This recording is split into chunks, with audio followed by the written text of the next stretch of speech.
A reading from the book of 2 Kings. Today is November 13th. Our reading from 2 Kings is chapter 8. Elisha had said to the woman whose son he revived, "Leave immediately with your family and go sojourn somewhere else, for the Lord has decreed a 7-year famine upon the land, and it has already begun." The woman had done as the man of God had spoken. She left with her family and sojourned in the land of the Philistines for 7 years. At the end of the 7 years, the woman returned from the land of the Philistines and went to the king to complain about her house and farm. Now the king was talking to Gehazi, the servant of the man of God, and he said, "Tell me all the wonderful things that Elisha has done." While he was telling the king how Elisha had revived a dead person, in came the woman whose son he had revived, complaining to the king about her house and farm. "My lord king," said Gehazi, "this is the woman and this is her son whom Elisha revived."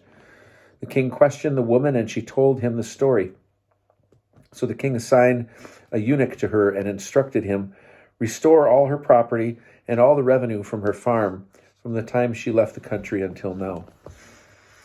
Elisha arrived in Damascus at a time when King Ben-Hadad of Aram was ill. The king was told, "The man of God is on his way here," and he said to Hazael, "Take a gift with you and go meet the man of God, and through him inquire of the Lord, will I recover from this illness?"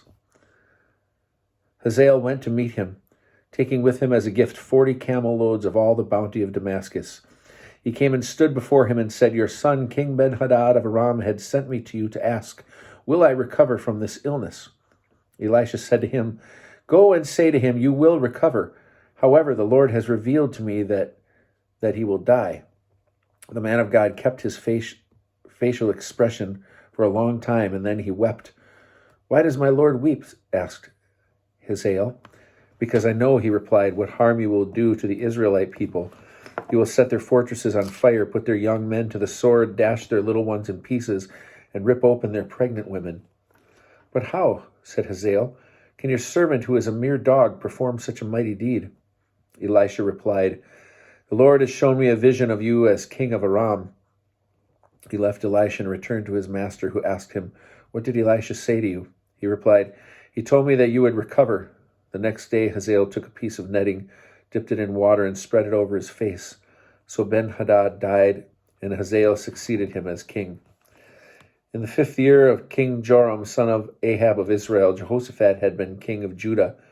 Joram, son of King Jehoshaphat of Judah, became king. He was 32 years old when he became king, and he reigned in Jerusalem 8 years. He followed the practices of the kings of Israel, whatever the house of Ahab did, for he had married a daughter of Ahab, and he did what was displeasing to the Lord. However, the Lord refrained from destroying Judah for the sake of his servant David, in accordance with his promise to maintain a lamp for his descendants for all time. During his reign, the Edomites rebelled against Judah's rule and set up a king of their own. Joram crossed over to Zair with his chariotry. He arose by night and attacked the Edomites, who were surrounding him, and the chariot commanders, but his troops fled to their homes. Thus Edom fell away from Judah, and is still the case. Libnah likewise fell away at that time.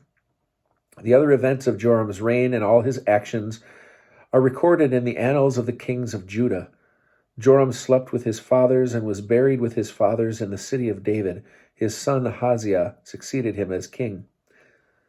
In the 12th year of King Joram, son of Ahab of Israel, Ahaziah, son of Joram, became king of Judah. Ahaziah was 22 years old when he became king, and he reigned in Jerusalem 1 year. His mother's name was Athaliah, daughter of King Omri of Israel. He walked in the ways of the house of Ahab and did what was displeasing to the Lord, like the house of Ahab, for he was related by marriage to the house of Ahab. He marched with Joram, son of Ahab, to battle against King Hazael of Aram at Ramoth-Gilead, but the Arameans wounded Joram. King Joram retired to Jezreel to recover from the wounds which the Arameans had inflicted upon him at Ramah when he fought against King Hazael of Aram. And King Uzziah, son of Joram of Judah, went down to Jezreel to visit Joram, son of Ahab, while he was still ill.